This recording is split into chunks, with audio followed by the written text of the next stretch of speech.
ইরানের সম্ভাব্য নিরাপত্তা হুমকির আশঙ্কায় নতুন উড়োজাহাজ ছেড়ে আবারও পুরনো এয়ারফোর্স ওয়ানে চড়ে তুরস্ক ত্যাগ করেছেন মার্কিন প্রেসিডেন্ট ডোনাল্ড ট্রাম্প।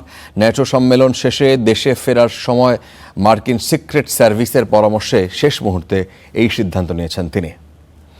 মার্কিন সংবাদ মাধ্যম নিউ ইয়র্ক টাইমস বলছে, কাতারের উপহার হিসেবে পাওয়া নতুন উড়োজাহাজটিতে এখনও পূর্ণাঙ্গ ক্ষেপণাস্ত্র প্রতিরক্ষা ব্যবস্থা সংযোজন করা হয়নি, ফলে বিদেশ সফরে এটি ব্যবহার নিরাপদ নয় বলে মনে করছেন নিরাপত্তা কর্মকর্তারা।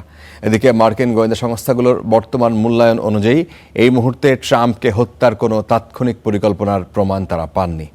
তবে কর্মকর্তারা বলছেন, যুক্তরাষ্ট্র ও ইরানের চলমান উত্তেজনার মধ্যেই সম্ভাব্য সব ধরনের নিরাপত্তা ঝুঁকি বিবেচনায় রেখে অতিরিক্ত সতর্কতা নেওয়া হচ্ছে।